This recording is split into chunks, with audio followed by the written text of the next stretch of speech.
Olá. Pode botar lá que tem espaço. Boa noite. E aí, gurizada? Coisa boa ver esse casal aí na nossa ilustre frente. aqui do nosso radiologista sênior, Dr. Gustavo Olá. Lirchi. Que cara de faceira é essa, Patrícia? Tudo bem? Ó, Um convidado. Bate Então, bom ver vocês. Cobra a anuidade do Gustavo para ele entrar nessa reunião, hein? Deixa comigo que tesoureiro é bandido aqui. Tesoureiro é Bom, bandido, gente. deixa comigo. Eu vou começar, tá? Deixa eu só compartilhar a tela aqui. Já está gravando, né, Brito?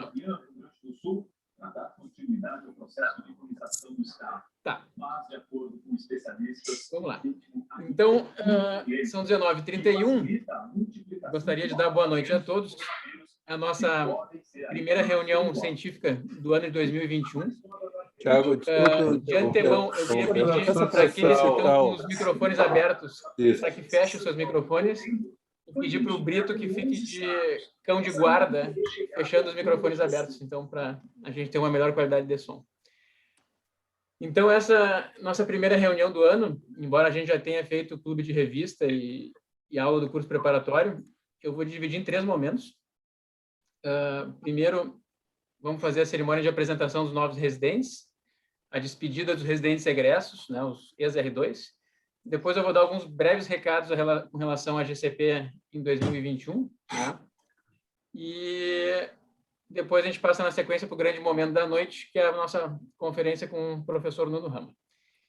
Então, assim, tradicionalmente, ao longo das últimas décadas, a gente tem aproveitado a primeira reunião para apresentar os novos residentes. Né?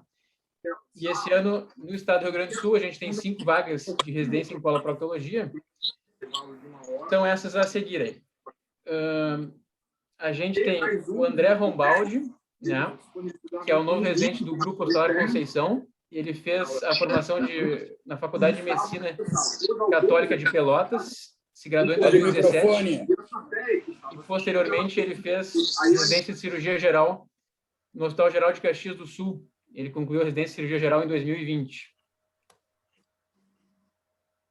Nós temos no Hospital de Clínicas de Porto Alegre a doutora Sofia Michele Dick,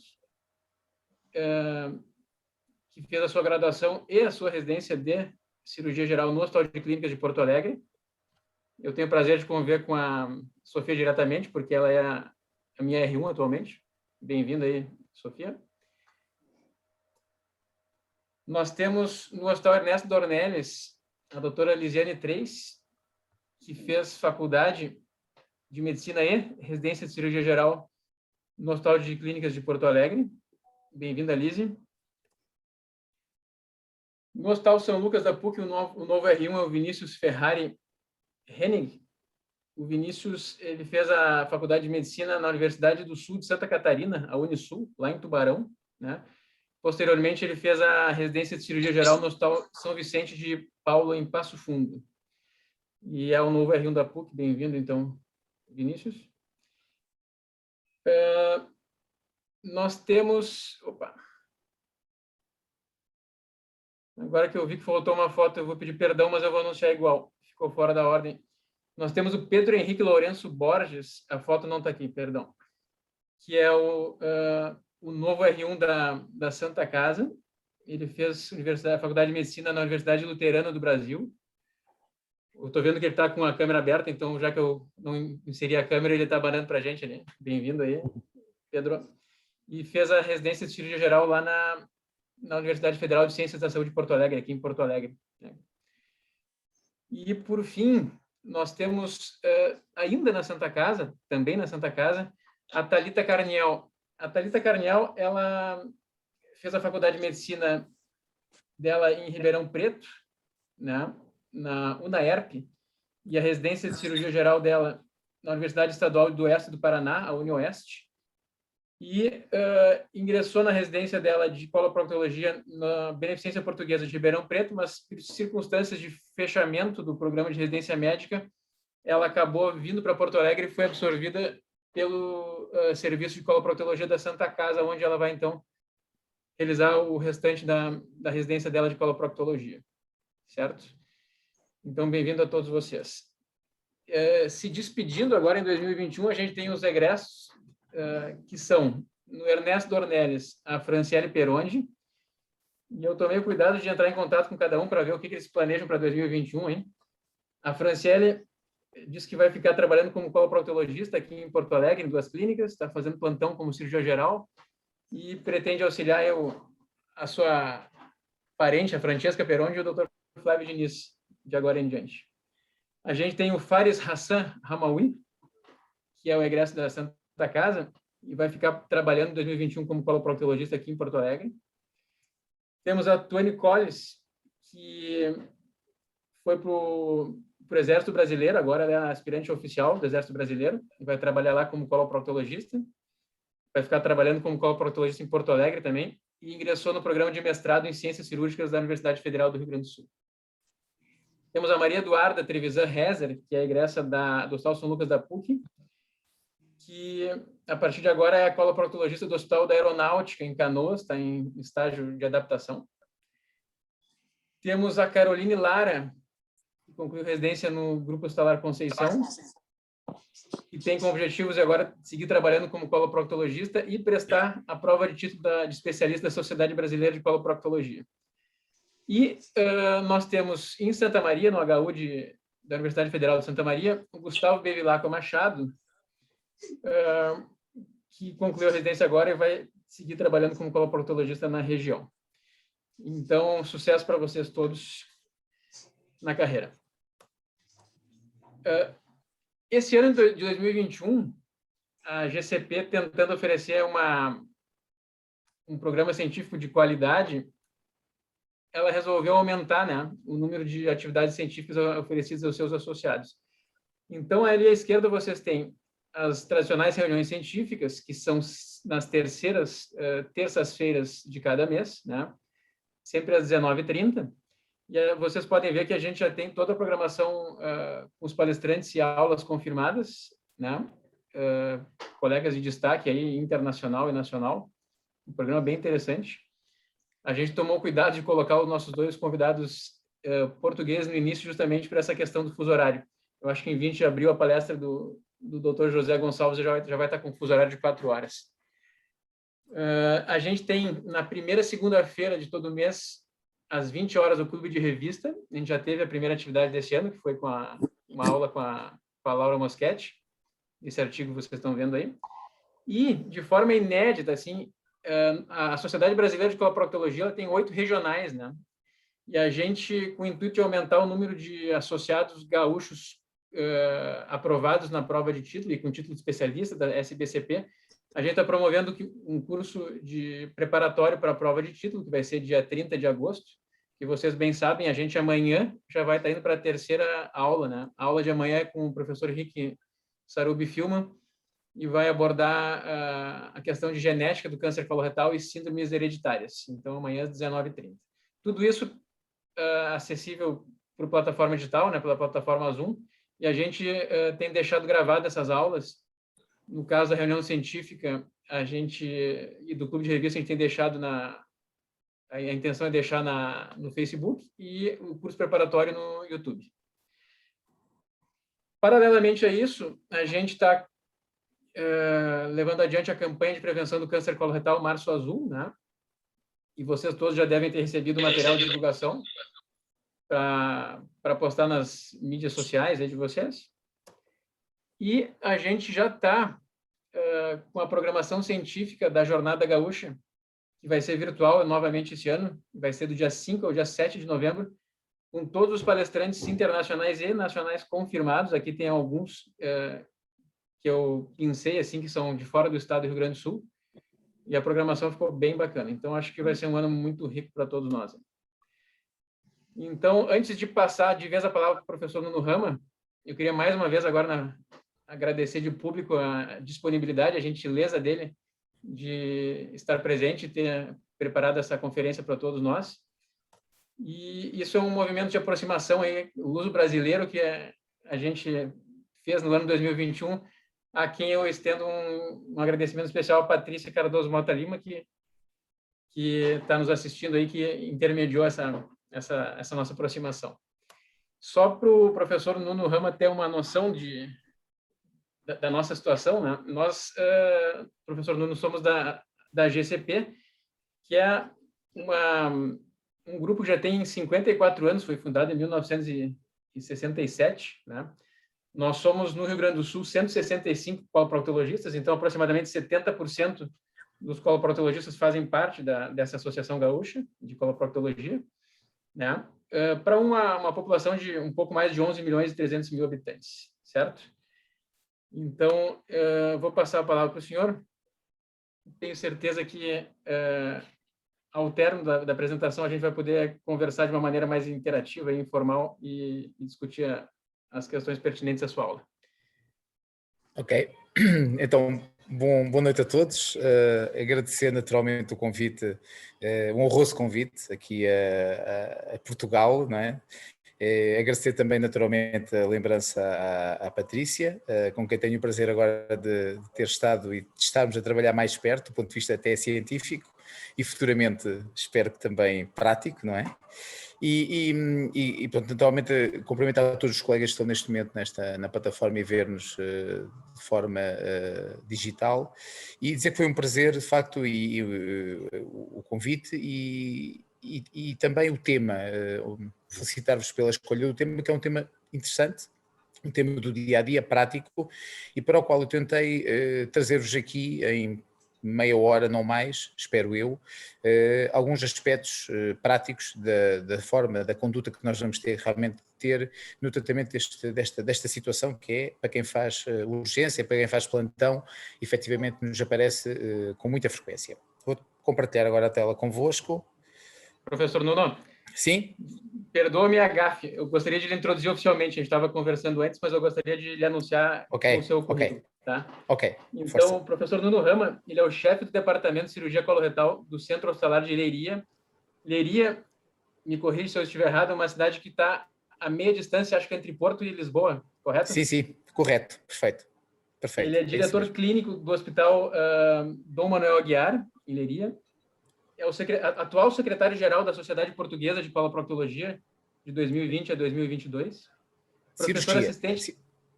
Cirurgia. Sou secretário-geral da Sociedade Portuguesa de Cirurgia, neste momento. Perdão. Professor assistente da Escola de Ciências da Saúde de Leiria. MBA em Economia da Saúde na Universidade de Coimbra. Atualmente já está no 4º ano do PhD na Escola Médica do Porto. E aqui tem uma questão bem interessante de Portugal, que é um estudo que está investigando critérios clínicos e biomarcadores para o diagnóstico precoce. Aqui é uma reunião da de anastomose coloretal, que é um assunto que é muito caro também.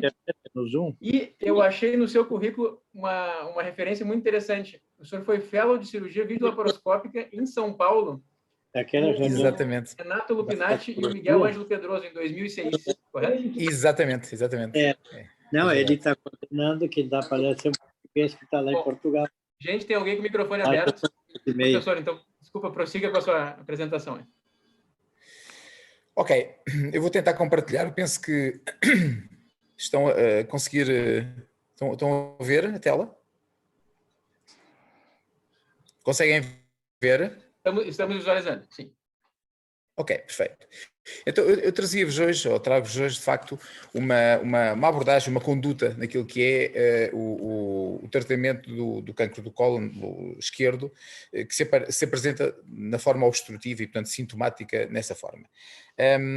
Não tenho, obviamente, grandes conflitos de interesse em relação a esta apresentação e no que diz respeito àquilo que vos vou apresentar nos próximos minutos, basicamente eu ia-vos colocar aquilo que é o problema e, portanto, algum enquadramento desta situação, como vos disse, clinicamente frequente, e depois, mais ou menos em simultâneo, vou-vos apresentar algumas das soluções, que é isso que se quer para esse mesmo problema. Soluções que são soluções cirúrgicas ou do foro da gastroenterologia. Isto depois depende muito dos países.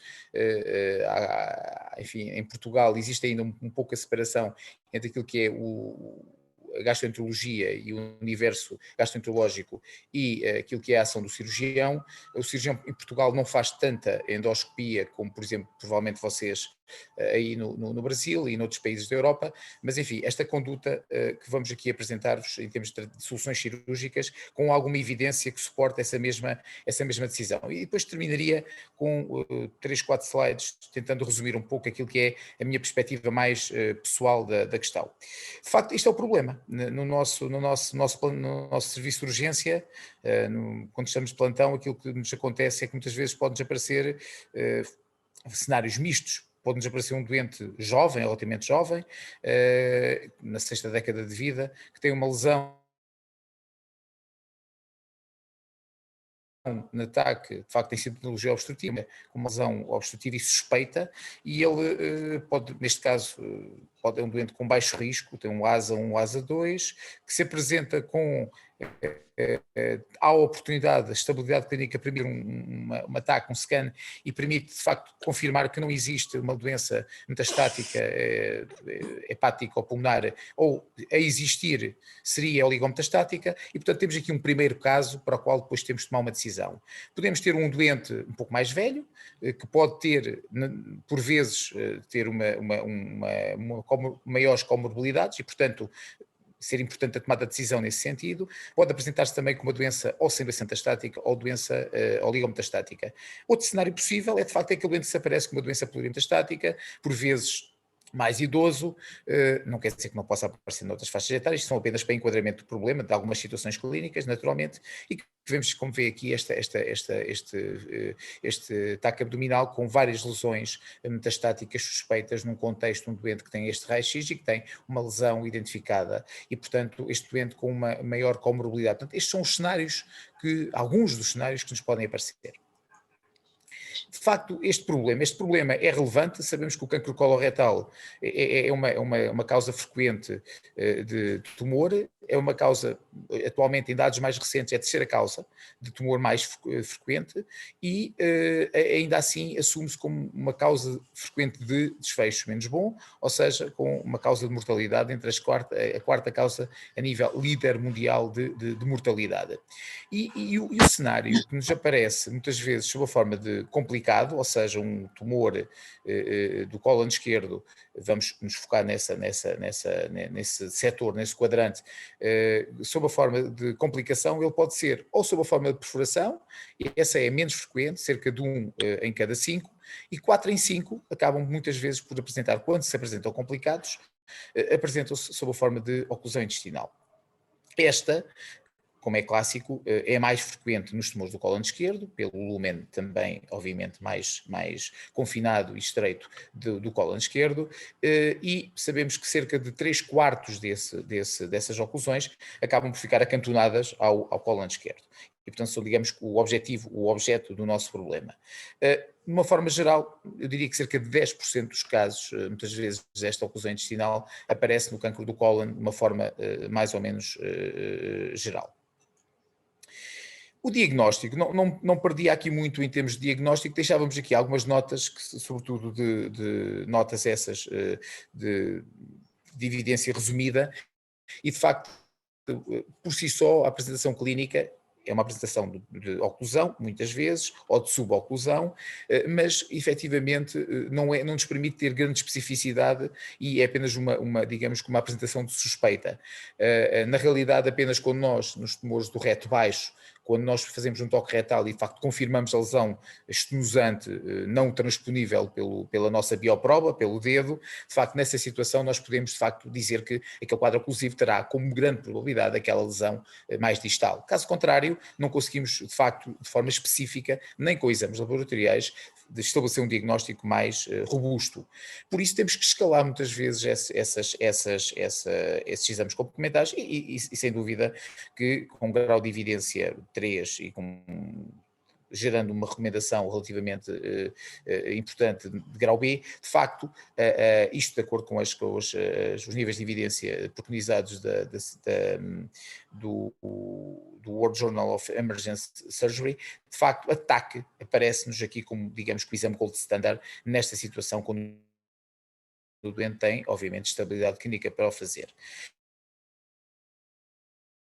E e efetivamente deixamos visualizar de forma mais direta a lesão, de facto, em situações em que o doente tem estável, em que há essa disponibilidade institucional e, de facto, sempre que possível, acabamos por poder estabelecer o diagnóstico. E também sabemos que a endoscopia nos poderá aqui surgir também como uma oportunidade para tornarmos uma situação aguda numa situação subaguda, em que podemos otimizar o doente, e aqui deixo já o conceito de ponte para cirurgia, um conceito que tem ganho nas últimas décadas, efetivamente, cada vez mais importância. E sobre isso falarei um pouco mais à frente, obviamente, dando-nos uma perspectiva daquilo que foi a evolução neste sentido.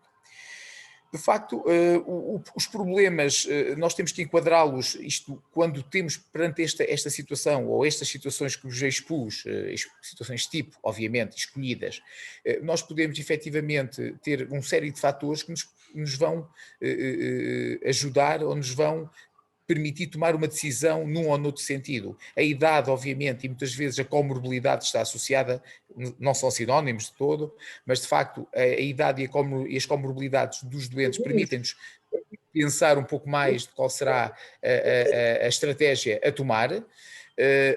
Naturalmente, muitas vezes associada a estas, a capacidade do performance status do nosso doente, ou seja, a capacidade de suportar ou não uma agressão cirúrgica ou endoscópica de maior ou menor monta. Estes são fatores importantes. A forma como o doente se apresenta, se é um doente que está do ponto de vista clínico estável, ou se não, se apresenta uma instabilidade hemodinâmica com um desequilíbrio eletrolítico importante, com um quadro oclusivo severo, ou se esse quadro já tem sinais claros de sepsis, muitas vezes de perfurações subreptícias. As questões diagnósticas são importantes, e se nós tivermos a oportunidade de as fazer, de completar, por exemplo, um estadiamento deste quadro clínico, naturalmente poderemos estar em melhores condições de optar por uma decisão de estratégia paliativa ou não, dependendo do estadio. É claro que se a clínica permitir, basicamente nós poderemos avançar tanto quanto possível para termos uma informação mais completa em termos de diagnóstico, e isto parece-nos mais ou menos lógico e racional. E obviamente que não nos podemos divorciar de todo de dois aspectos fundamentais. O primeiro tem a ver com a capacidade, quer de técnica da equipa clínica que vai abordar este doente, quer da própria capacidade e disponibilidade técnica da instituição. Obviamente que instituições que não disponham por exemplo, de gastroenterologia disponível 24 horas, as estratégias de colocação de um stent como ponto para cirurgia estão muitas vezes comprometidas, ou podem estar de certa forma comprometidas. Isto é só um exemplo. A existência ou não de cirurgiões e estamos no sítio certo, com diferenciação em coloproctologia, com especialização em coloproctologia, sabemos que poderão permitir tomadas de decisão que, na maior parte dos trabalhos que invocam e que avaliam esta diferenciação, terão melhores resultados. Resultados, e este é o último aspecto, resultados são importantes. Nós não podemos dissociar aquilo que é a nossa tomada de decisão daquilo que são também os aspectos oncológicos, ou seja, aspectos relacionados com a recorrência, aspectos relacionados com a sobrevivência. E tudo isto, toda esta plétora de fatores devem, em maior ou menor monta, entrar em consideração na nossa tomada de decisão.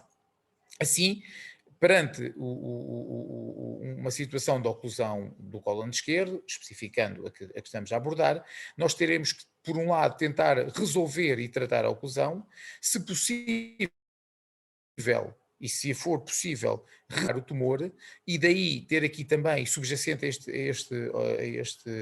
este aspecto, tentar ter uma recepção com caráteres oncológicos, portanto, com padrões de qualidade a este nível, e também, tanto quanto possível, preocupar-nos com função. Portanto, temos que nos preocupar com a fase aguda, temos que nos preocupar de forma com o tumor em si e com a perspectiva oncológica, não esquecendo, tanto quanto possível, a função e a qualidade de vida. E aí tudo tem a ver com a possibilidade ou não de restabelecermos o trânsito intestinal. Sabemos que nesta perspectiva de tratamento evolutiva, que é o que os próximos 3 slides tentam mostrar, a verdade é que a cirurgia de emergência foi e sempre será aquela que foi tradicionalmente considerada como a primeira abordagem e que era aquela que está habitualmente disponível na maior parte dos centros.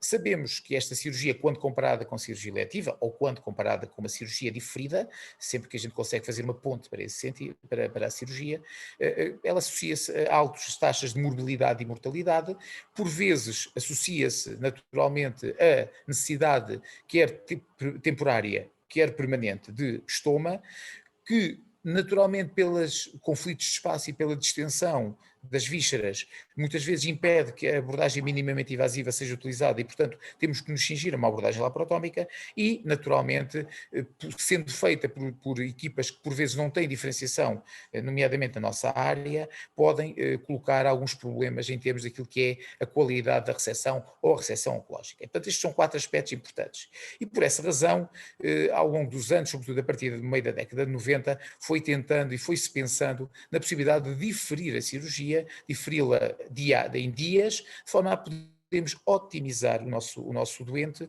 e, portanto, fazer aquilo que é considerar uma ponte para a cirurgia. Essa ponte foi inicialmente considerada, e antes até da década de 90, através do uso de colostomias, a vários níveis, geralmente colostomias do transverso, pela localização do tumor, mas naturalmente que essa decisão tem muito a ver com a topografia da lesão, e, portanto, sabemos que essa colostomia descompressiva, independentemente da sua localização, seria relativamente fácil e rápida de realizar com os recursos disponíveis, teria associado a uma mortalidade relativamente baixa e também com isso, devido à baixa agressão, a uma mortalidade também relativamente limitada e, em situações extremas, até poderia ser feita com apoio à cirurgia, à anestesia local ou alguns procedimentos de apenas sedação e anestesia local, e isto teriam, digamos, as vantagens ou os aspectos mais positivos desta abordagem. Por outro lado, obrigaria muitas vezes a uma cirurgia feita em vários estadios, 2, 3 e às vezes mais estados, e isto obrigava a reintervenções e naturalmente a associar uma morbimortalidade, mas sobretudo morbilidade cumulativa, que não é de todo despicienda.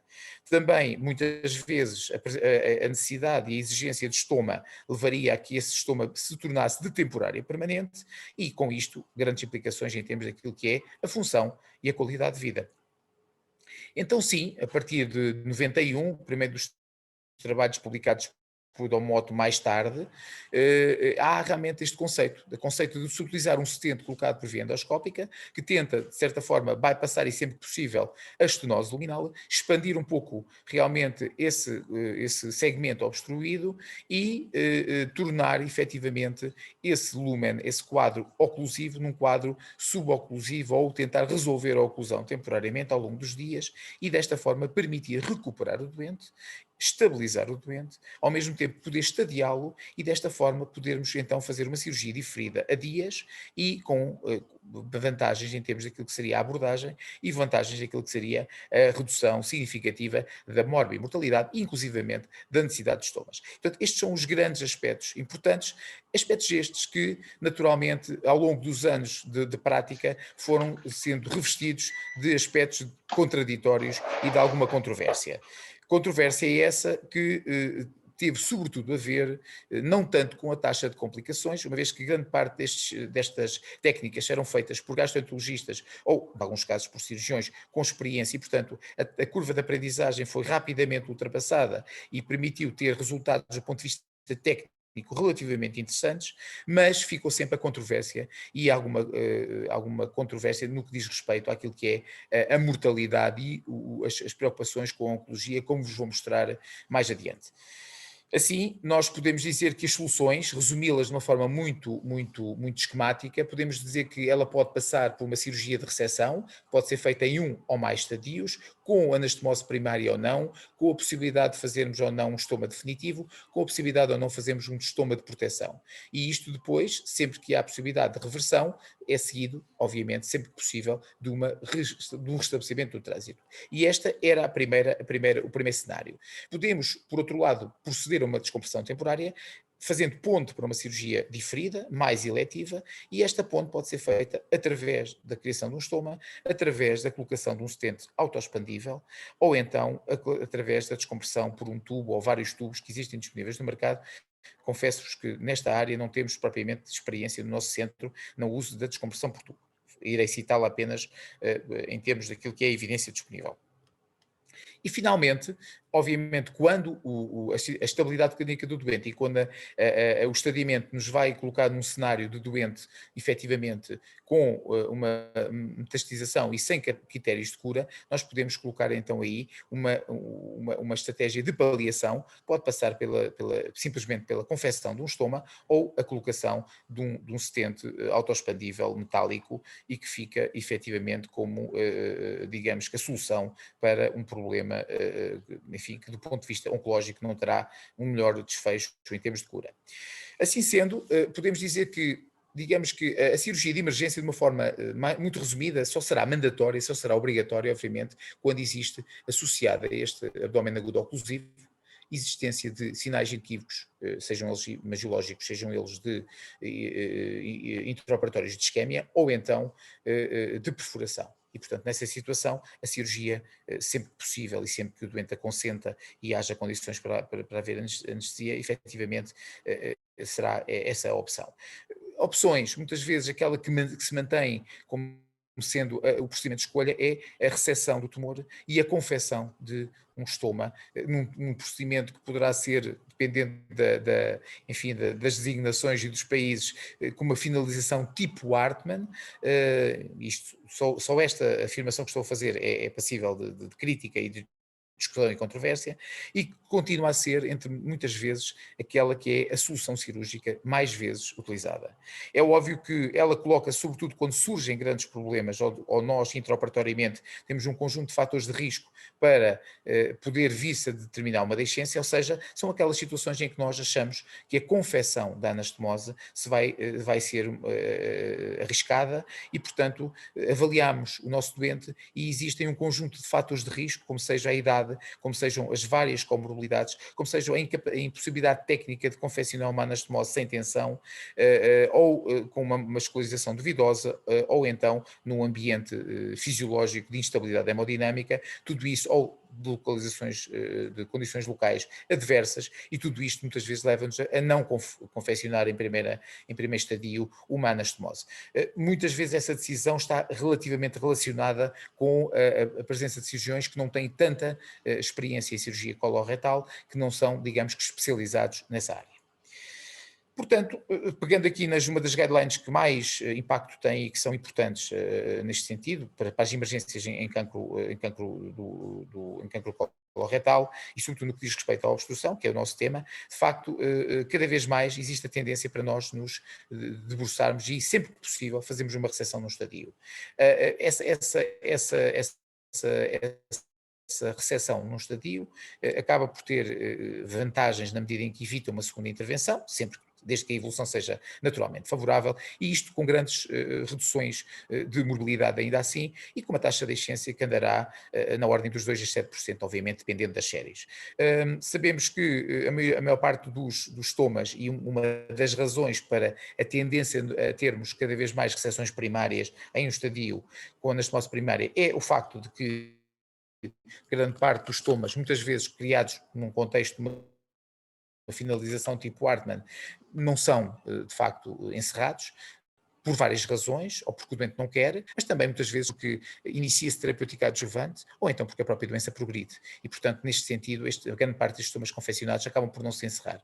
E daí que, muitas vezes, há também a sensação, e há pelo menos alguma evidência, ainda que fraca, de que a própria reseção primária, com anastomose primária, terá benefícios de sobrevivência a longo prazo. Claro que depois podemos discutir alguns vieses e alguns vieses desta afirmação, porque acaba por ser um viés de seleção, porque nós não confeccionamos a todos os doentes, confeccionamos de forma selecionada que eles não têm fatores de risco, e obviamente que isto vai condicionar os resultados a longo prazo. Naturalmente que, em última instância, e daqui a pouco falarei um pouco da súmula das várias guidelines mundiais, mas de uma forma geral, nestas guidelines, que são aquelas que nós, europeus, mais nos centramos, pelo menos no nosso grupo e a nível nacional da percepção que tenho, a verdade é que ainda assim a confecção ou não da anastomose, a escolha da cirurgia tem muito a ver com aquilo que é o julgamento individual do cirurgião naquele doente. Portanto, é uma decisão muito personalizada. A verdade é que sempre que o doente tem, de facto, uma oclusão não complicada, um doente estável, que não tem grandes fatores de risco, efetivamente será uma boa opção a anastomose primária, reservando, como já vos disse, para os de alto risco, a reseção como a finalização tipo Hartmann. Não existe, tanto quanto está disponível, grande evidência de que a confecção associada a uma anastomose primária de um estoma de proteção, nomeadamente uma ileostomia, no nosso grupo é aquela que é mais utilizada, que isso venha a ter grande redução da licença anastomótica, como nós sabemos, até da cirurgia eletiva. Desta forma, o tipo de reseção é muitas vezes e deve ser, sobretudo, segmentar, a menos que, ou seja, devemos optar por uma colectomia total, sempre que, obviamente, haja lesão da parede cecal ou do cólon direito, ou mesmo perfuração, que existam evidências claras de isquémia ou, por alguma razão, se venha a descobrir, quer imagiológica, quer clinicamente durante a exploração, uma lesão sincrónica suspeita. E, portanto, nesse caso, impõe-se a colectomia total. Caso contrário, a colectomia segmentar acaba por ter uma morbilidade e uma mortalidade subreponíveis e, aparentemente, uma melhor função intestinal que não há essa evidência quando... Portanto, ou seja, uma melhor função quando comparado com a colectomia total, sendo esta associada realmente a uma má função, uma pior função em termos de gastrointestinais. Quer a irrigação cólica, que sabemos que é morosa e, portanto, a lavagem intraoperatória, quer a descompressão manual, são duas técnicas que parecem ter morbimortalidade semelhantes e que, naturalmente, a vantagem da segunda é que ela tem, efetivamente, uma técnica mais fácil e mais rápida de executar, com resultados aparentemente sobreponíveis. Portanto, a questão é, no que diz respeito ao timing, parece-nos que aqui a questão... A grande dúvida é balancear a decisão no que diz respeito ao timing. Vale a pena operar logo de emergência ou será que valerá a pena nós diferirmos um pouco a intervenção com as vantagens que já vos fui indiciando? Temos que olhar para a recorrência, as questões oncológicas, a qualidade de vida associada, se temos mais ou menos estomas, qual é a abordagem que conseguimos fazer, laparotómica ou laparoscópica, se a morbimortalidade é significativa numa ou noutra.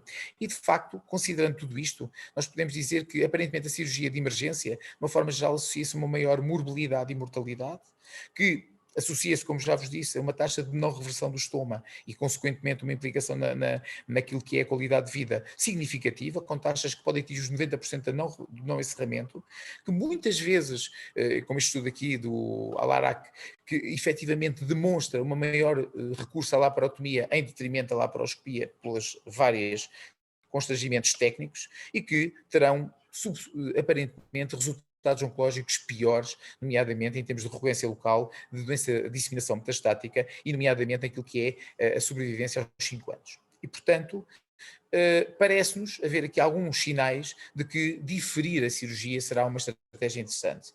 Qual seria o objetivo? Seria melhor estadiar, seria melhor ressuscitar e ter o doente capaz e daí poder otimizá-lo e ter, de certa forma, poder escolher uma técnica menos agressiva, poder não fazer confeccionar um estoma e, portanto, esperar melhores outcomes, quer cirúrgicos a curto prazo, quer também oncológicos a longo prazo. E essa vai ser a nossa discussão nos próximos minutos. Podemos fazer essa ponte através de um estoma. Talvez esta imagem não seja mais feliz, porque muitas vezes esta era uma zona onde não conseguimos confeccionar o estoma, porque fica sobre a zona topográfica do tumor. Confesso que não encontrei melhor. E, portanto, habitualmente o estoma que confeccionamos será uma transversostomia sempre possível, quando temos que recorrer a esta técnica. Ela é, de facto, mais fácil, é mais rápida de confeccionar. Em termos de técnica de disponibilidade, se o centro não estiver equipado para isso, não está associada a grandes taxas de morbimortalidade significativas e, como já vos disse há pouco e deixei, é possível de fazer sobre técnicas anestésicas locais ou locorregionais. De facto, não há evidência de que grandes diferenças em doentes tratados com, por exemplo, uma colostomia como ponto para a cirurgia versus uma reseção primária de emergência. E isso faz com que muitas vezes este estoma, ou seja, como ponto para cirurgia, não seja uma solução muitas vezes utilizada com resultados que não são os melhores. E porquê? Porque muitas vezes este tipo de estratégia leva a que haja múltiplos internamentos, várias fases de intervenção, várias fases de intervenção e, portanto, obriga, de uma forma geral, a uma duração de internamento mais prolongada, a necessidade de múltiplas intervenções, uma acumulação de morbilidade e, portanto, torna a que seja deterida em relação, por exemplo, à reseção primária, seja ela com ou sem anastomose. Aquilo que é a evidência atual é que, de facto, este estoma em ANSA poderá ser mais reservado, ou será uma boa solução em tumores que se mostram irressecáveis e que não temos possibilidade de, quer técnica, quer institucional muitas vezes, ou possibilidade de colocar um stent autoexpansível em doentes que de facto estão com alguma morbilidade e que, ou que não estejam condições do ponto de vista daquilo que é o performance status para cirurgias ou para anestesia geral ou para cirurgias de maior complexidade. E assim, o aparecimento do stent autoexpansível surgiu com algumas vantagens em relação à outra forma que já vos apresentei de descompressão. Parece ser menos invasiva, parece efetivamente ultrapassar e algumas das desvantagens que apresentámos, quer para a cirurgia de emergência, quer para a confecção no estômago como ponte, e atualmente, como vos disse, a concentração disto em equipas mais treinadas, e portanto, por exemplo, posso-vos dizer que na minha instituição existem 2 pessoas ou 3 pessoas no máximo que fazem este tipo de técnica, e portanto torna que o sucesso clínico e técnico seja elevado, geralmente associado a poucas complicações. E, portanto, esta parece ser uma solução interessante, contudo, até à data, apesar de haver uma tendência para realmente, para esta opção, ser uma opção cada vez mais considerada, como vamos ver, ainda existe uma falta de evidência científica relativamente sólida e que nos permita corroborar esta afirmação que acabei de fazer. Efetivamente há um conjunto de complicações menos específicas e inespecíficas, como é o caso da dor abdominal pós-procedimento. Muitas vezes estes doentes ficam internados 2, 3 dias até restabelecerem o trânsito, ou mais, mas enfim, em média 2, 3 dias, e esta complicação, a dor abdominal, acaba por ser relativamente frequente. Depois existem realmente complicações específicas, nomeadamente a oclusão, a obstrução, a reobstrução do stent, a perfuração, a mais temida, sem dúvida, a hemorragia e a migração. Sobre elas, muito rapidamente, dizer-vos que a obstrução e a migração andarão na ordem dos 10%, eu diria que, sobretudo, a obstrução, em média, 10%, há estudos que vão até aos 22%, mas andará entre os 10% e 12%, a migração na ordem dos 5%, e há sempre a possibilidade de um redo, e, portanto, é sempre a possibilidade de passarmos uma nova prótese, pelo menos quando suspeitamos clinicamente que o doente está a entrar num quadro de obstrutivo. O espaço temporal entre 3 e 6 meses, muitas vezes para situações mais arrastadas paliativas, é uma solução que é possível de fazer. Obviamente que nós, no contexto de uma ponte para cirurgia, não vamos precisar deste horizonte temporal, como é óbvio. A hemorragia é menos frequente, e geralmente são hemorragias que são de pequena monta e são tratadas facilmente de forma conservadora, e a perfuração, como vos disse, é mais temida, é aquela que muitas vezes obriga efetivamente a uma cirurgia de urgência ou de emergência, e naturalmente que o risco de perfuração ou de microperfuração coloca lá algumas questões no que diz respeito à possibilidade de disseminação metastática e, portanto, de questões oncológicas que nos vão colocar e que nos foram colocadas, sobretudo nos primeiros anos da técnica, como vocês vão poder ver quando olhamos para os resultados na experiência dos primeiros anos. A curto prazo, como vos disse, os resultados são relativamente bons e são comparáveis com aquilo que são as técnicas de cirurgia de emergência ou as técnicas, portanto, e as técnicas em que fazemos uma ponte para cirurgia com recurso ao stent. Tem taxas de mortalidade, resultados comparáveis, de forma similar, morbimortalidade similar e duração de internamento. Uma vantagem parece que óbvia será a possibilidade desta estratégia, nomeadamente incrementar a possibilidade, aumentar a possibilidade de fazermos uma reseção por via minimamente invasiva, seja laparoscópica, seja robótica, e tudo isto concentrado e de uma forma aglomerada, parece haver realmente poupança em termos de custos quando utilizamos realmente uma estratégia, sobretudo quando entramos com cáliz, quando avaliamos utilidade nos estudos. São poucos os estudos que utilizam ou que medem utilidade, ou seja, medem qualidade de vida associada, mas a verdade é que quando isso é feito, efetivamente existe essa percepção e essa tendência. Um estudo muito interessante do Alberto Arezzo, que nos mostra, efetivamente é um estudo que é feito entre dois grupos, o grupo de Barcelona e o grupo de Turim, e em que faz uma revisão sistemática de ensaios controlados e randomizados, e em que considera aqui cerca de 500 doentes em 8 ensaios, e em todos eles, exceto naquilo que é a mortalidade global, existem vantagem no que diz respeito para a estratégia de ponte para cirurgia com o recurso ao stent, quer seja na morbilidade, quer seja no estoma temporário ou permanente, quer seja na possibilidade de vir a confeccionar posteriormente uma anastomose primária de forma bem sucedida. De facto, a longo prazo, eu vou aqui dividir-vos 3 períodos. Os períodos até 2012, ou seja, quando nós temos nesta aqui cerca de 10 anos de horizonte temporal, uma década de utilização destas próteses. Recordo-vos que a primeira paliativa é colocada para o Domoto, depois mais tarde o Tegiero apresenta os trabalhos já fora daquilo que é o stent paliativo, e portanto estamos aqui a falar de um horizonte temporal de aproximadamente 10, 12 anos, e os primeiros resultados colocam aqui algumas preocupações a longo prazo. Ou seja, quando nós vamos olhar para os estudos e vamos avaliar a sobrevivência e a recorrência local, aquilo que vamos ver é grande preocupação em termos de resultados oncológicos, e isto está espelhado ainda. Reparem que vão até 2013, temos este estudo, selecionei-vos alguns dos estudos mais significativos, o de Van Hoff, o de Kim, o de Sabah, o de Gorison, até 2013, e esta preocupação, esta preocupação com os resultados oncológicos traduz-se depois nas guidelines, por exemplo, da Sociedade Europeia em 2014, que eu já vos vou mostrar. E, portanto, neste sentido, nós temos bons resultados a curto prazo e temos uma grande preocupação com os resultados a longo prazo, mostrando.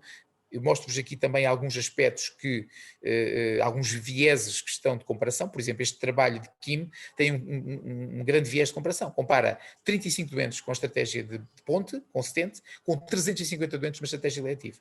E, portanto, naturalmente que esta assimetria daquilo que são a confecção dos grupos leva a que haja claramente, ou pelo menos a tendência para haver um viés de seleção e, naturalmente, resultados oncológicos piores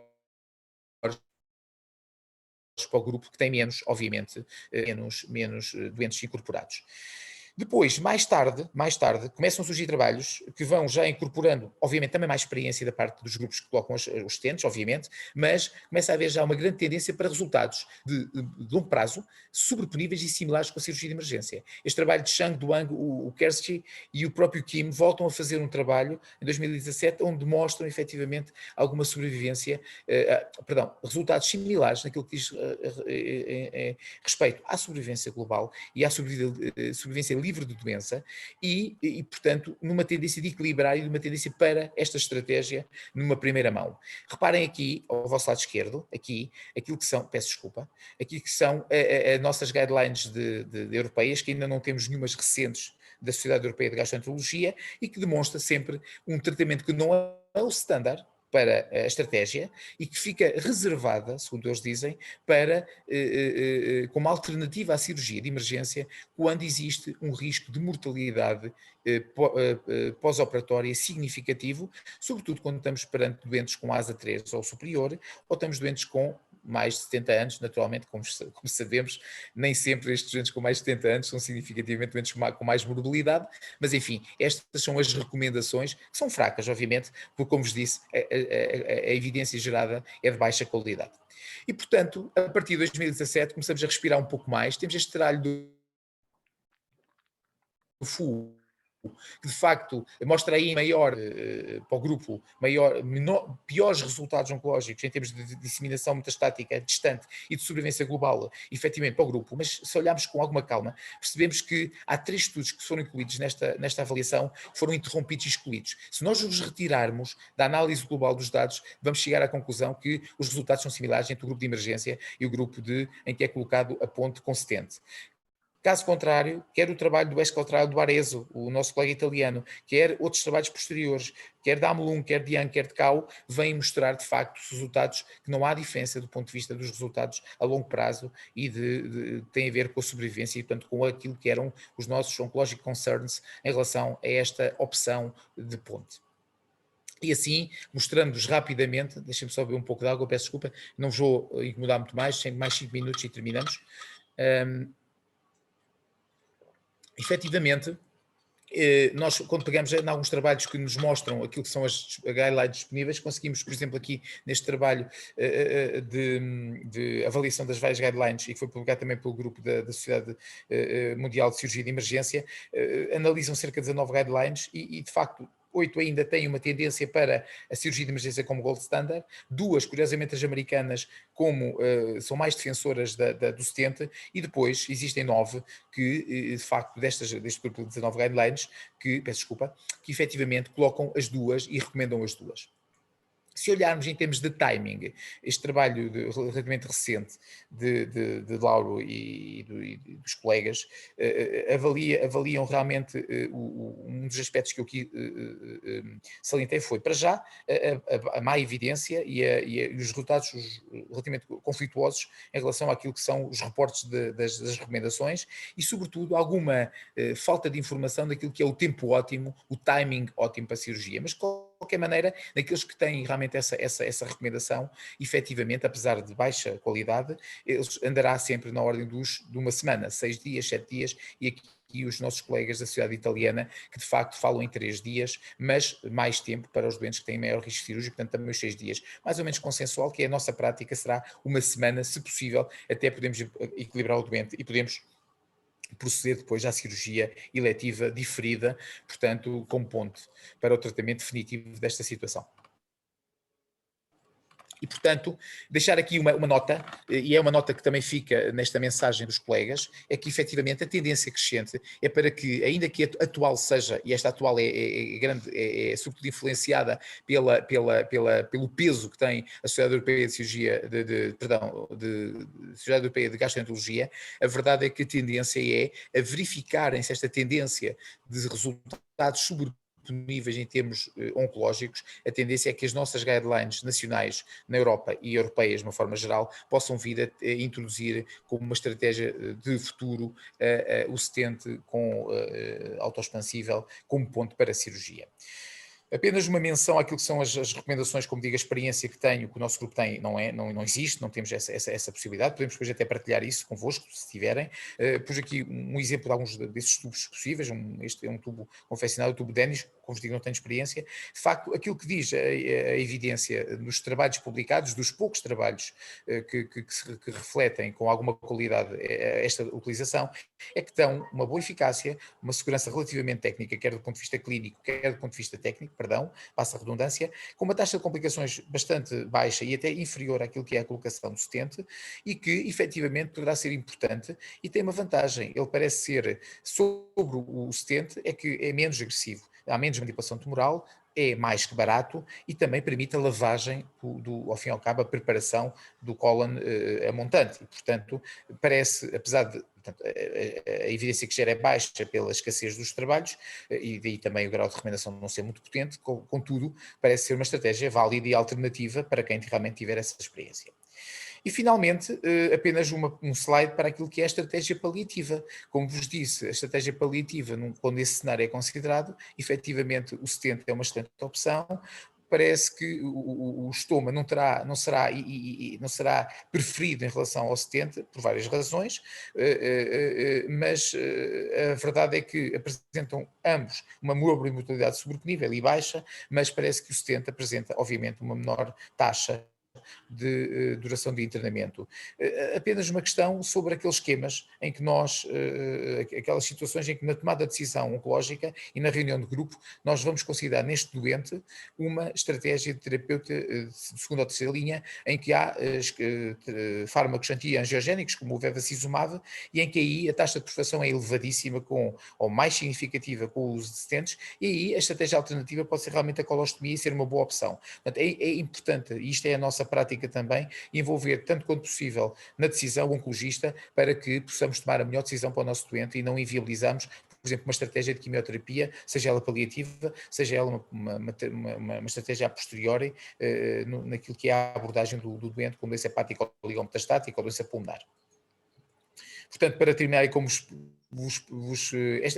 Tiago, esta é uma imagem aqui da serra, de uma das serras aqui perto de Leiria. Este é um grande amigo com quem faço as minhas, aliás, são dois grandes amigos, eu é que estou a tirar a fotografia, e portanto aqui são dois grandes amigos com quem eu tenho o prazer de pedalar sempre que possível, e portanto, por isso mesmo vou-vos dar aquilo que são notas de encerramento e também, sobretudo, a minha visão pessoal.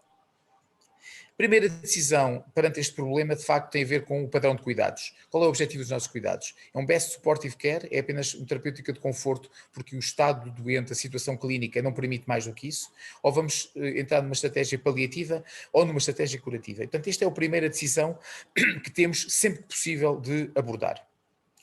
Se passarmos por uma estratégia interventiva, obviamente temos que tentar tratar a obstrução e, nesse sentido, podemos ter que optar por duas estratégias. Basicamente, simplificando tudo aquilo que vos foi dizendo, ou uma estratégia cirúrgica de primeira linha, de primeira abordagem, ou a possibilidade de colocarmos o stent, seja de forma paliativa, caso haja esse intuito, quer seja como ponto para a cirurgia. O stent parece ser uma atração, uma opção relativamente interessante. Interessante porquê? E pode ser considerada, ou deve ser considerada. Deve ser considerada, naturalmente, tendo em conta o quê? A experiência da instituição e do endoscopista e também, se não existirem, obviamente, nenhuma razão clinicamente significativa para procedermos a uma cirurgia emergente. Um bom exemplo é, naturalmente, a perfuração. Assim, a colocação de um stent de forma mais ou menos bem sucedida vai-nos permitir, a curto prazo, podermos estabelecer um estadiamento adequado do nosso doente e, ao mesmo tempo, optimizá-lo do ponto de vista médico, ultrapassar todo aquele, os aspectos relacionados com o desequilíbrio eletrolítico e todas as alterações de desequilíbrio das doenças de base que podem surgir num quadro oclusivo. E, portanto, tem aqui uma nota de destaque. Obviamente, se a doença for considerada ou aparentemente incurável, nós podemos utilizá-lo e temos aqui uma estratégia de paliação definitiva. É uma estratégia interessante que nos permite manter durante 3, 6 meses, dependendo realmente das situações clínicas, uma patência adequada e um conforto do doente, e há sempre a possibilidade de um redo, portanto, ou seja, podemos recolocar um novo stent ou colocar um stent sobre stent e, portanto, temos sempre essa possibilidade caso haja obstrução ou recolocá-lo se houver migração. E, naturalmente, podemos pensar na reseção se a doença metastática até estabilizar ou se efetivamente o tumor primário se tornar sintomático, hemorrágico, perfurar, etc. Portanto, há sempre aqui uma possibilidade de podermos avançar para a reseção e não a inviabiliza. Se a doença for potencialmente curável, pois bem, é uma boa estratégia inicial, parece-nos, e parece-me também, reduz a necessidade de estoma, e tem aqui os aspectos que já vos falei de natureza funcional, reduz sobremaneira alguma morbimortalidade e, portanto, as complicações pós-operatórias, e permite-nos transformar aquilo que era uma cirurgia inicialmente de caráter urgente numa cirurgia que pode ser diferida e eletiva, com as vantagens em termos de estabilização do doente clinicamente e a sua otimização, e também da possibilidade de estadiarmos o doente e temos um melhor panorama do ponto de vista daquilo que é a doença oncológica. E sem com isto ficarmos frustrados, e podemos envolver quer o doente, quer a família nesta decisão, e obviamente explicar que há complicações, como também há na cirurgia, e que essas complicações podem ser manejadas com aquilo que seria a cirurgia que seria necessária caso não houvesse esta abordagem. Portanto, ou seja, se houver uma complicação, aquilo que nos resta efetivamente é a cirurgia, como teríamos que fazer de outra forma. Claro que há aqui a perfuração, pode haver aqui algumas preocupações oncológicas, mas a taxa é baixa e, portanto, parece-nos ser uma solução extremamente interessante. A visão pessoal, basicamente aquilo que é a nossa, conciliando um pouco tudo isto, de facto, perante o tumor obstrutivo do cólon esquerdo, efetivamente, se houver desejo, considerando o desejo do doente, portanto, aquilo que são as estratégias, obviamente, do consentimento informado, considerando aquilo que é a morbilidade e o performance status, se estas condições não estiverem reunidas aqui pela vossa direita, efetivamente, podemos ter que optar por uma estratégia de terapêutica de conforto, best supportive care. Ou então, se o doente de facto tiver um bom performance status, ou se efetivamente condições cirúrgicas e tiver vontade, naturalmente, vamos considerar a estabilidade clínica. Muitas vezes, quando ela é impossível, e se nós não temos uma estratégia possível até e não equacionamos essa possibilidade, podemos avançar de imediato por uma estratégia operatória e, portanto, fazer uma operação de Hartmann, onde, efetivamente, nos doentes de alto risco é, efetivamente, a melhor solução. Se vamos para uma estratégia curativa, o doente está estável, pois bem, podemos optar, obviamente, em doentes de alto risco pela estratégia de reseção e finalização tipo Hartmann, podemos optar por uma cirurgia com anastomose primária com ou sem estoma de proteção, e isto devemos considerá-lo em casos selecionados, como vos disse, é atualmente ainda hoje em dia cada vez mais a tendência, mas também cada vez mais uma decisão personalizada, ou então a verde, que me parece ser uma estratégia cada vez, ou pelo menos de futuro, e a evidência provavelmente, avaliando aquilo que eu vos mostrei, é nesse sentido, a possibilidade de nós, num curto espaço de tempo, de 3, 7 dias, fazermos a colocação, ou melhor, abordarmos o doente com a colocação do stent, estabilizar o doente e estadiá-lo num espaço, um horizonte temporal de uma semana, e depois então passar para a vossa esquerda aqui, falta aqui uma seta, por acaso não tinha reparado nisso, onde podemos então aí sim avançar para a cirurgia diferida eletiva, que muitas vezes acaba por ser a cirurgia com anastomose primária no caráter eletivo, sem necessidade de um estoma. Se o doente não tiver uma estratégia curativa e for paliativa, quer o stent, quer a colocação quer a confecção de uma colostomia, poderá ser boas estratégias, naturalmente considerando aqueles aspectos que vos apresentei recentemente. Espero que tenha sido claro, acho que fui extenso, mas tentei-vos trazer aqui, efetivamente, uma abordagem daquilo que é esta situação, que é relativamente frequente na prática clínica. Obrigado.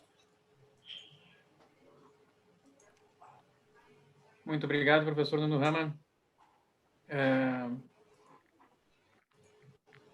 A sua palestra foi muito abrangente, contemplando aspectos gerais, né, da obstrução intestinal, revisando detalhadamente todas as evidências científicas mais atuais e fechando com chave de ouro com as suas conclusões e opiniões pessoais que, pelo que eu vi, são muito parecidas com as minhas.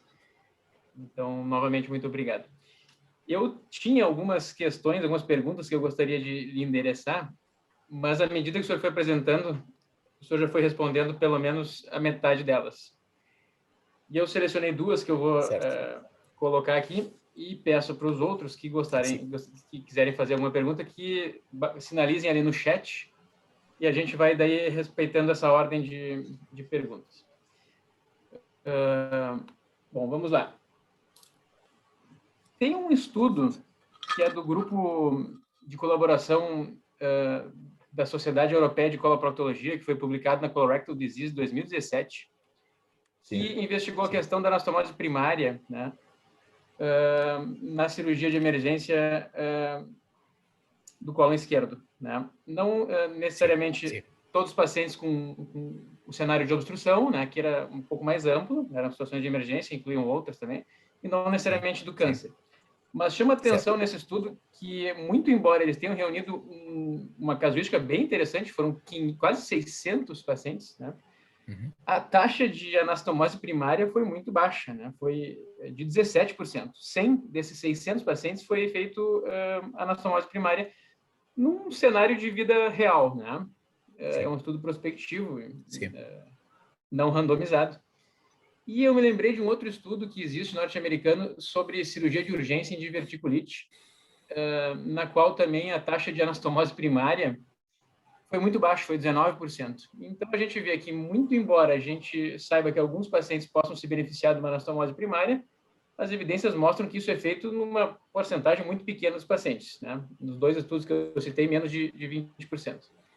tá? E aí, dentro dessa questão da anastomose primária, o senhor bem comentou num slide seu que, em fazendo anastomose primária, a derivação dessa anastomose, ela não reduz a taxa de deiscência, isso a gente já sabe, né, do cenário de cirurgia eletiva, mas nesse estudo europeu, foi demonstrado que realmente não reduz a taxa de deiscência, mas reduz a mortalidade, reduz a taxa de reoperação e a taxa de complicações maiores, tá?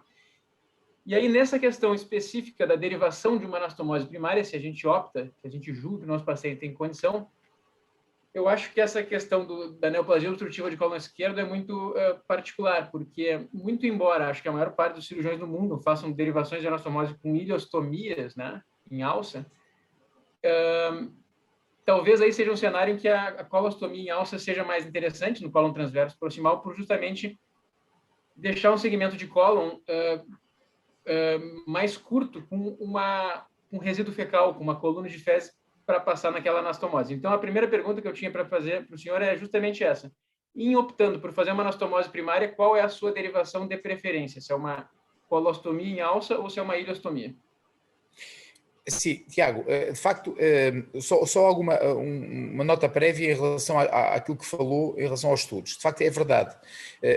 Mas a verdade é que nós, no cenário desse estudo da colorectal disease e alguns dos trabalhos a partir de 2010, a verdade é que a taxa de deiscência, a taxa de anastomose primária é uma taxa baixa naquilo que é o cenário completo.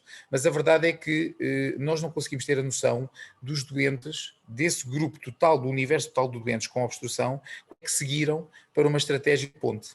E esse é talvez um dos problemas, muitas vezes, dos trabalhos, é o universo global, para nós podermos ter uma noção do universo. Não sei se me fiz perceber, mas de facto, nós soubéssemos de todos os doentes com oclusão do cenário global, quais é que fizeram uma estratégia de ponte, uma estratégia de Hartmann e uma estratégia de anastomose primária, acredito que nos últimos anos haja uma tendência mais para a anastomose primária. Mas a verdade é o que disse, de facto.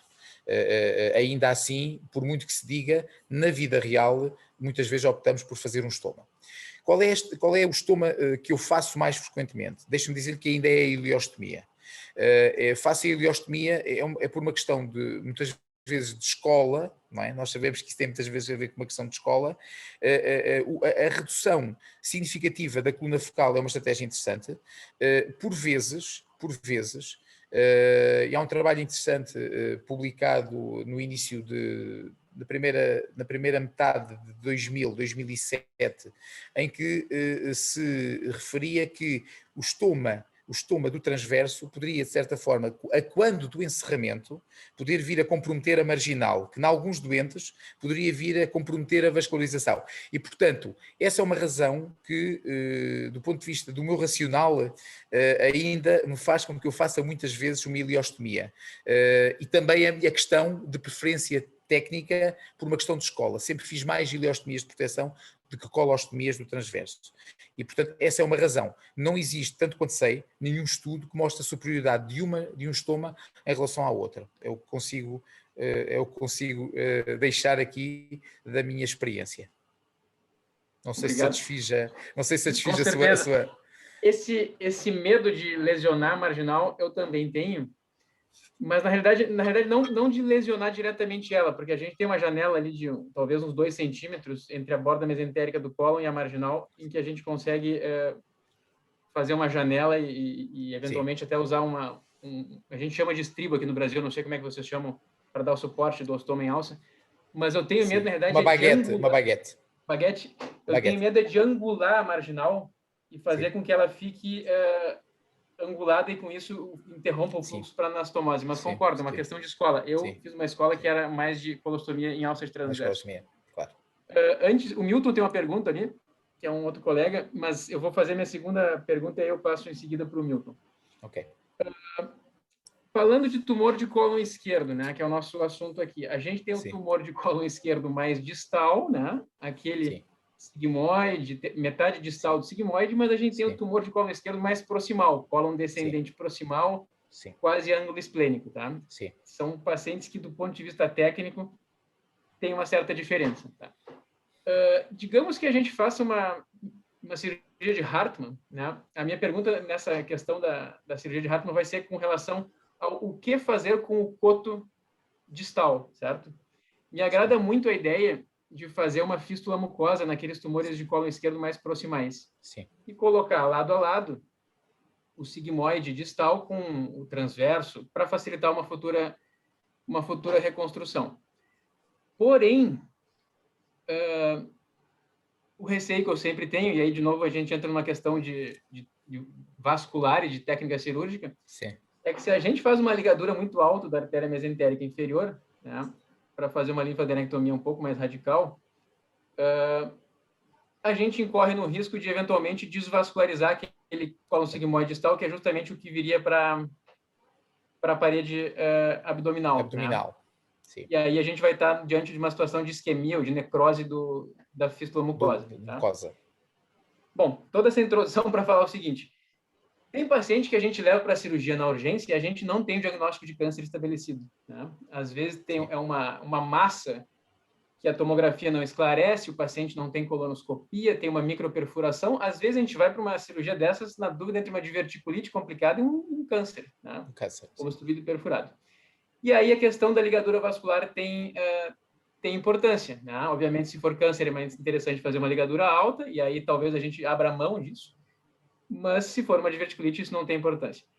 E aí a minha pergunta é, com relação ao manejo do coto distal, o senhor se preocupa com isso que eu estou pensando também, ou é indiferente? O senhor sepulta de rotina e faz a ligadura alta e essa é a regra universal?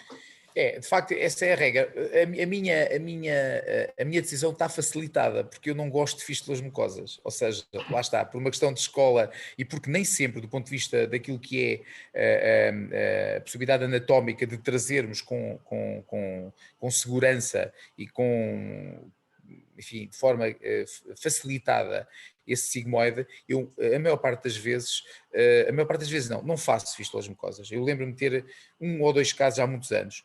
Caso contrário, portanto, o que eu faço sempre é, na dúvida, faço a laqueação alta e, efetivamente, aquilo que eu faço é o encerramento do sigmoide, o mais distal possível, sem invadir a escavação pélvica, até para facilitar depois a reconstrução, caso se opte pela mesma, naturalmente. Deixo geralmente referenciado é algo que faço, com 2 fios de nylon em cada ou de prolene em cada uma das pontas, um pouco mais compridos no coto, para que depois me permita facilitar o reconhecimento na reintervenção, que até fazemos, se possível, por via minimamente invasiva, e, portanto, opto pela laqueação alta. Aqui uma questão interessante, e quando nós falámos há pouco na colectomia total, e que eu vos falei que da colectomia total não haverá grande vantagem em termos de magnitude da reseção, muitas vezes, quando estes tumores são mais altos, como falou, no ângulo esplénico, estes doentes, se não conseguimos manejá-los e temos que os operar de urgência, é uma das situações onde mais vezes me recordo de terminar com uma colectomia total, até por uma questão depois de colocação daquilo que é o estoma e nesse caso, se o doente tiver estabilidade hemodinâmica, até confecciono uma anastomose primária ilio-retal. Se houver, obviamente, condições, e dependendo do tipo de doente, obviamente, se não está a fazer corticoides, se a cirurgia não houve perdas significativas, enfim, aqueles fatores típicos. Mas, portanto, só esta nota. Perfeito. Tem uma pergunta do Milton, acho que ele vai fazer no microfone. Na sequência, eu vou fazer uma pergunta que o Inácio Malman colocou no chat, que acho que tem muito a ver com o seu estudo, o Pandora, que o senhor comentou antes da gente iniciar a sessão. Então, Milton, faça, por gentileza, a tua pergunta. Depois eu pergunto. Na verdade, a minha pergunta acabou de ser respondida, Thiago. Seriam nesses tumores mais altos, próximos ao ângulo, uma obstrução com grande coluna de fezes. Muitas vezes, na intenção de não deixar um Hartmann, a gente faz a colectomia total no serviço e faz uma ilio-reto, uma anastomose primária. Então, já respondeu na última explanação. Mas é verdade, eu estou perfeitamente de acordo e é uma estratégia que utilizamos nessa situação que falou. Para mim é uma abordagem, é uma opção perfeitamente válida e com sucesso, na minha perspectiva. Claro que se tivermos doentes a fazer corticoides, doentes com que obrigam um tempo de cirurgia, e curiosamente, não sei qual é a vossa experiência, mas a colectomia total torna-se quase tão rápida quanto a cirurgia de reseção segmentar no sentido de poupar cólon. Isto é a percepção que eu tenho, da minha experiência. Quase tão rápida, um pouco mais, mas e conseguimos fazer a anastomose.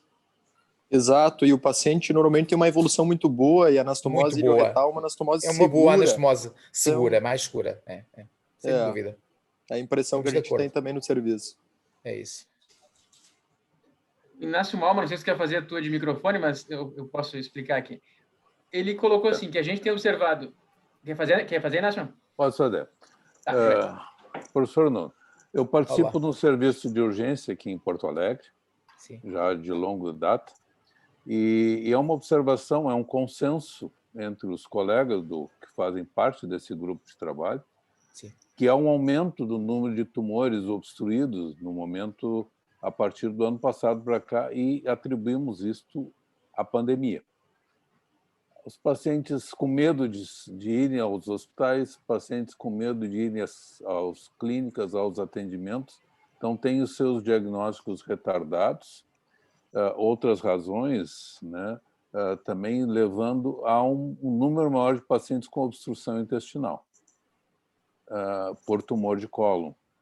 Sim. Eu não sei se esta é uma experiência que está sendo observada também no seu país e nos seus países vizinhos. Inácio, obrigado pela afirmação, pela questão, pelo comentário, e de facto estou perfeitamente de acordo e é a percepção que também tenho. E é um pouco também aquilo que os resultados do estudo Pandora, a tendência que dão, é de facto a um diagnóstico mais tardio e em doentes com fases mais avançadas da doença. Não só doença oclusiva, mas também doença com estadios 4. E, portanto, eu penso que isso tem muito a ver com... Nós começámos aqui, há pouco eu falava com o professor Tiago, conversávamos um pouco sobre aquilo que são as situações dos nossos países, e nós, recordo-me bem, faz hoje precisamente um ano, hoje é dia 16, faz hoje precisamente um ano que o nosso país iniciou o confinamento, o primeiro confinamento. E, na realidade, desde então, o número de endoscopias digestivas, quer altas, quer baixas, reduziu drasticamente. As pessoas têm medo de ir ao serviço de urgência, têm medo de ir aos hospitais e, portanto, tão provavelmente os programas de rastreio que nós tínhamos aqui instituídos nos centros de saúde suspenderam-se. E, portanto, para terem uma noção, para termos o acesso aqui a uma endoscopia, mesmo no setor privado, nós muitas vezes estamos à espera 3, 4, 5 meses.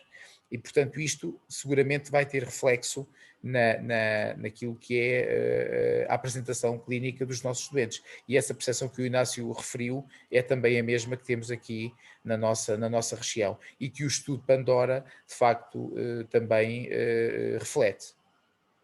Bom, o estudo Pandora é um estudo português ou ele é multinacional? Não, é um estudo português, é um estudo multicêntrico dentro nacional, ou seja, nós reunimos, isto foi, posso-vos contar enfim, de uma forma muito resumida, mas foi nós, à semelhança, nós coloproctologistas ou cirurgiões coloretais aqui, somos muito parecidos convosco, somos muito corporativos e conhecemos todos, não é? O país também é pequeno e, de facto, um grupo de amigos, nós somos sobretudo colegas e amigos, fomos refletindo sobre isto. Então desenhámos o estudo, quem está à frente sou eu em termos de desenho, e o António Oliveira, que trabalha em Vila Real, no centro hospitalar de Trás-os-Montes de Alto, e de facto reunimos alguns hospitais, o Hospital de Vila Real, portanto que fica no norte de Portugal, no Porto 2 centros, o São João 2 centros grandes e o Hospital de Santo António, e depois o Hospital de Leiria, conseguimos também entrar com o IPO de Lisboa e mais um centro a sul, 2 centros a sul. Évora, que fica a meio, Sul, e Portimão. E, portanto, é um estudo multicêntrico que pretendeu reunir, portanto, enfim, várias realidades, centros académicos e não académicos, para ter uma amostra mais ou menos homogénea daquilo que é a população. E, portanto, vamos ver o que é que os resultados nos mostram. Agora, porque nós temos endpoints naquilo que é o diagnóstico. Um dos primeiros endpoints é o tempo de diagnóstico antes e agora, não é? Para o diagnóstico, e vamos ter depois também endpoints que vamos só ter acesso daqui a 2, 3 anos, que são a sobrevivência aos 3 anos e a recidiva local e a disseminação metastática. Portanto, vamos ter algumas informações que serão, obviamente, diferidas no tempo. Perfeito. Karen, gostaria de fazer a pergunta? Sim, posso fazer.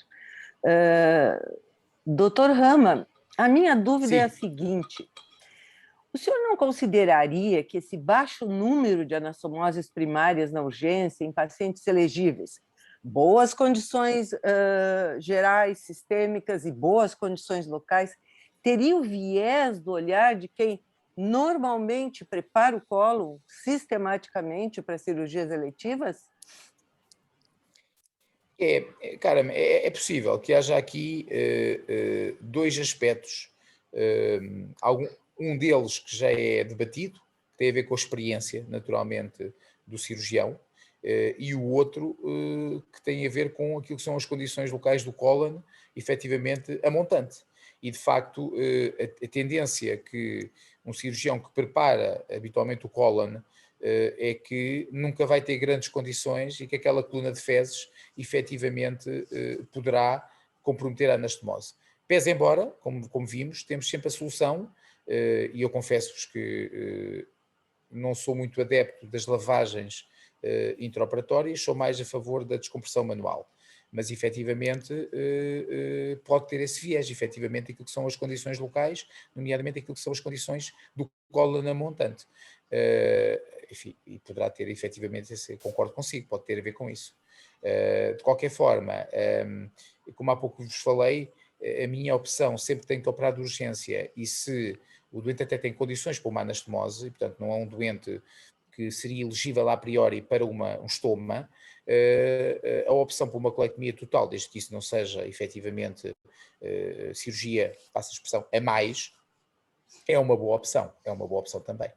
E, portanto, a colectomia total, por vezes, é uma opção quando temos um cólon de tal forma distendido que é difícil de descomprimir manualmente. Obrigada. Marlise? Boa noite. Primeiro, parabéns pela apresentação. Eu tenho uma dúvida que, de uma certa forma, também tu acabou de responder. A gente sempre tem aquela questão do tumor obstrutivo, dessa diferença grande das bocas, né? De estar a montante muito dilatado e a outra boca muito pequena. E aí sempre fica essa questão de se fazer a colectomia total ou a parcial. Se eu vi que tu mostrou nos teus guidelines, aí na revisão da literatura, que não tem muita diferença entre fazer a anastomose primária ou fazer a cirurgia de Hartmann. No paciente que não teria condições, tem um tumor obstrutivo, não teria condições de fazer uma colectomia total, tendo uma lesão obstrutiva, mesmo tendo essa diferença de calibre, tu optaria por fazer uma anastomose primária? E se tu fizesse essa anastomose primária, tu faria uma ostomia de proteção ou não?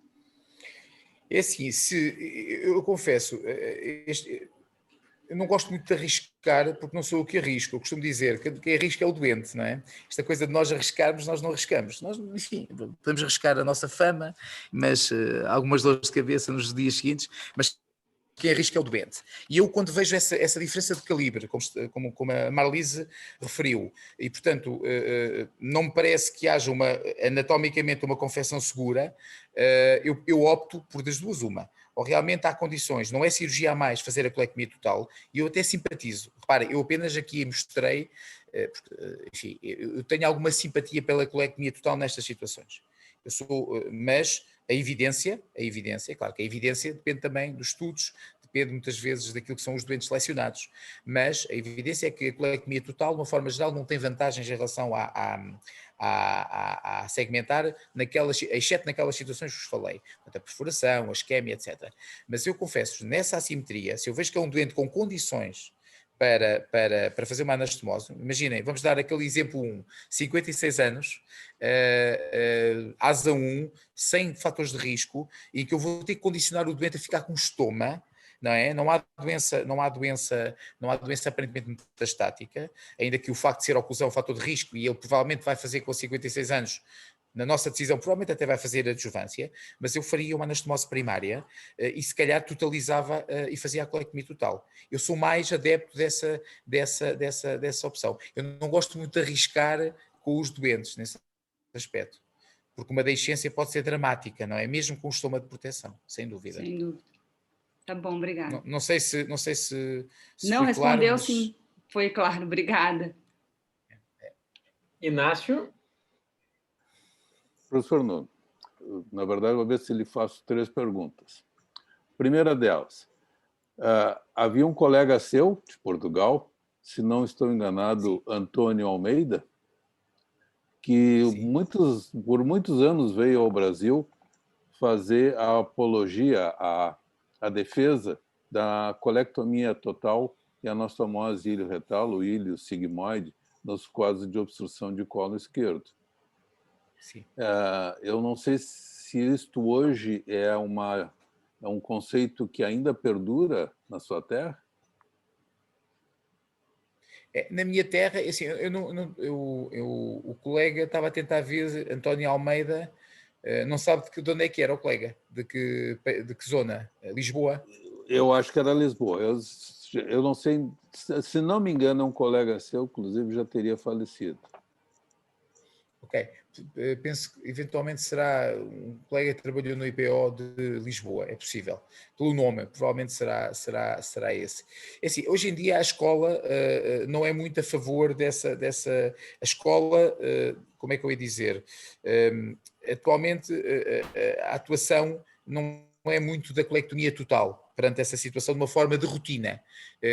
Será mais a estratégia, pelo menos no meu centro, e tanto quanto me apercebo nos centros que contactamos, porque vamos falando sobre estas temáticas, será mais aquela que eu vos propus e que eu há pouco falei à Marlise. Portanto, ou seja, Inácio, como padrão de tratamento, penso que não é atualmente a tendência. Até porque, como há pouco deixei no ar, nós temos perante um pool de doentes em que hoje em dia colocamos muitas vezes stents, pelo menos eu falo daquilo que é a nossa experiência. Ou seja, operamos obviamente de urgência e continuamos a operar de urgência, mas existe já uma parcela significativa dos nossos doentes, quer os paliativos, quer efetivamente alguns como estratégia de ponte, que vamos retirar, não é, a esse pool de doentes onde antigamente só tínhamos uma estratégia, que era operar. Recordo-me, por exemplo, de há cerca de 5 anos, um colega nosso, anestesista, que foi-lhe optado, portanto, perante um tumor do sigmoide, optou-se a equipa de urgência a fazer um estoma, uma colostomia do transverso, precisamente, Tiago, uma colostomia do transverso. E, de facto, nós depois operámos, portanto, foi a estratégia de ponte, nós operámos depois, passado uma semana e pouco, e, efetivamente, fizemos uma reseção laparoscópica, mantivemos o estoma, curiosamente, e já encerramos, e o doente está bem. Portanto, isto é um exemplo, mas cada vez mais a tendência que vejo é uma abordagem personalizada, com esta tendência para a colectomia total, como eu há pouco falei com a Marlise, e também a tendência para colocar stents. A colectomia total de padrão, tratamento padrão, não penso que não é atualmente a estratégia em voga, digamos assim, pelo menos a noção que tem. Um outro comentário que eu gostaria de lhe fazer.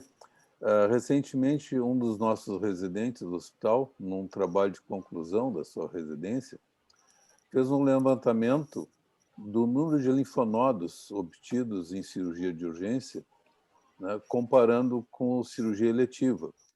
E uma feliz informação de que o número de linfonodos se mostrou semelhante pelo grupo de cirurgiões da emergência, né, comparado com as cirurgias eletivas, o que mostrou uma qualidade bastante razoável né, do grupo de trabalho, embora ainda o número de anastomoses primárias ainda é baixo, comparado com o que se poderia obter. Ainda a grande maioria são cirurgiões gerais, né, mas é uma coisa que nós pretendemos evoluir nesse sentido. Não temos experiência com stent, até porque ele é muito custoso, é de alto custo para nós. Sim, sim, sim. Eu penso que isso provavelmente reflete o vosso bom trabalho, não é, de formação. Eu acho que é a conclusão que se pode tirar, não é? Porque se me dizem, não é? Se me dizem que na emergência, na urgência, muitas vezes são cirurgiões gerais, a verdade é que provavelmente eles foram bebendo da experiência da nossa diferenciação. E acho que isso se nota também, por exemplo, nos programas formativos. Eu sei que a residência aí é um pouco diferente da nossa, mas nós, hoje em dia, os nossos residentes vão rodando, tanto quanto possível, pelas várias áreas, e eu acho que eles vão, isto será o reflexo, isto é uma opinião pessoal, obviamente, mas é o reflexo de alguma especialização na cirurgia, não é? E, portanto, é uma coisa que em Portugal não existe ainda cirurgia coloretal, de uma forma assumida do ponto de vista da ordem dos médicos, mas que existe cada vez mais a diferenciação e a especialização na área da cirurgia. E, portanto, eu penso que isso será o reflexo do vosso trabalho, não é? Os frutos do vosso trabalho. É um comentário, é o que eu consigo fazer, não é?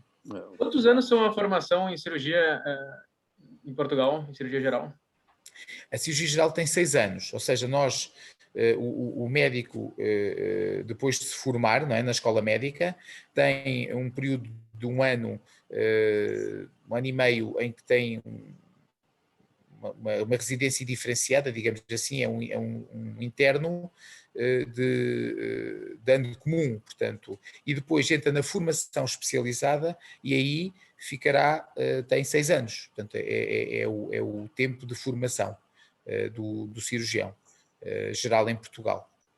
Não existe o esquema como vocês têm, não é? Do cirurgião geral e depois a entrada para uma área de especialização, digamos assim. Isso ainda não é consagrado no nosso programa formativo. E esse concurso é nacional ou ele é descentralizado nas diferentes regiões? É nacional, é um concurso nacional. Ou seja, há um exame de entrada na formação especializada.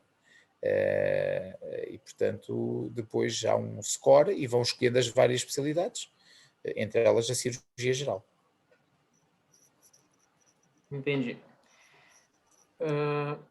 Bom, pontualidade britânica, são 9 horas. Alguém mais gostaria de colocar alguma pergunta para o professor Nuno? Posso fazer a última pergunta? Com certeza. Professor Nuno, uma das preocupações que eu sempre tenho num quadro de obstrução de cólon esquerdo ou também em cólon direito é como está o cólon, a montante da obstrução que foi identificado, para não sermos surpreendidos por um quadro de obstrução, né, isso, principalmente quando fazemos uma anastomose primária. Já tive situações de aderências, algumas dobras ou de um cólon, alguma angulação, principalmente aderências normais do sigmoide, né, que me pareceram providentes de colocá-las em melhores condições. Eu não sei qual é a sua experiência, se isto também lhe é uma preocupação pertinente. Mas não sei se percebi a sua pergunta. Fala, por exemplo, dos tentarmos excluir lesões sincrónicas do cólon direito, por exemplo, ou mesmo fixações do sigmoide junto à pelve, sim. por divertículos, diverticulite prévia, entre outras. É assim, como há pouco eu deixei mais ou menos antever, eu não sou muito fã de preservar o sigmoide, não sou, portanto, ou seja, geralmente faço essa reseção, ou seja, não me causará transtorno nesse sentido, quando faço a anastomose. Mas naturalmente que me preocupo em perceber se existem aderências, não é? Que possam condicionar uma obstrução ajusante. É importante, de facto, tanto quanto possível, e aí efetivamente a palpação cuidadosa do cólon a montante é fundamental. E, portanto, temos que ter a certeza, ou pelo menos tentar antever, que não existem lesões que nos passem despercebidas e que fiquem, eventualmente sejam causas de obstruções diferidas no tempo. Isso é um aspecto importante, sim. E temos essa preocupação, quer quando fazemos a descompressão manual, quer se não a fizermos, obviamente, fazemos a palpação tanto quanto possível cuidadosa, depende também do biótipo do doente, como é óbvio, não é? Desculpe se eu acho que eu usei a expressão montante no lugar de jusante. Exato, sim, ok. Obrigado, desculpa. Ok, tá. Pessoal, mais alguma pergunta? Eu gostaria, se possível. Karen, com certeza, Sim, vamos lá. Sim, claro que sim.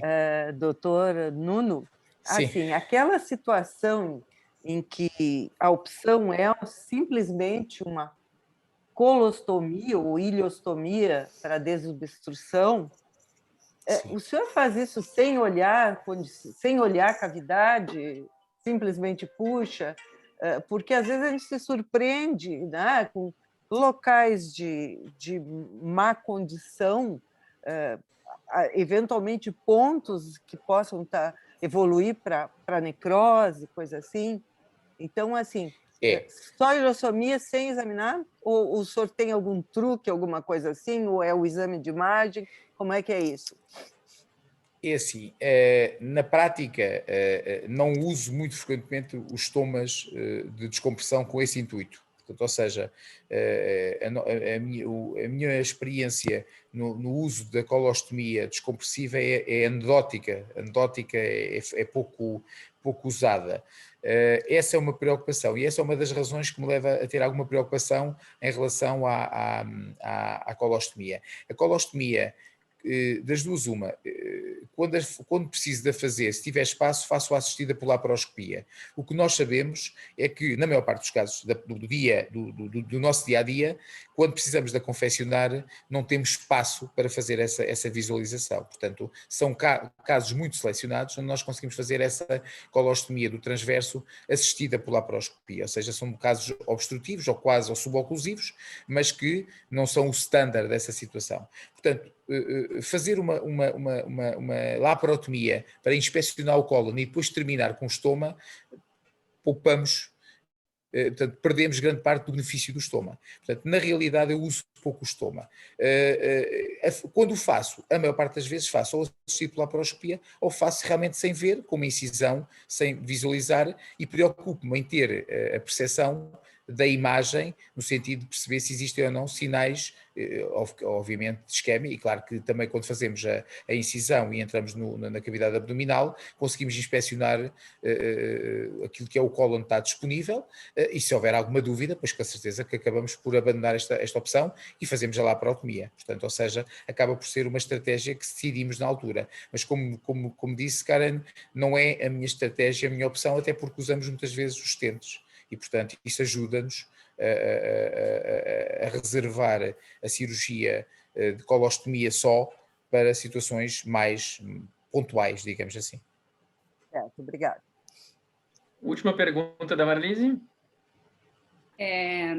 Quando tem uma lesão obstrutiva, se tu não utiliza o stent, se vai estar programado ir para a cirurgia, tu geralmente exclui as lesões sincrônicas com uma colono virtual, alguma coisa assim, ou um raio-x contrastado, se for possível, se o paciente não estiver totalmente obstruído?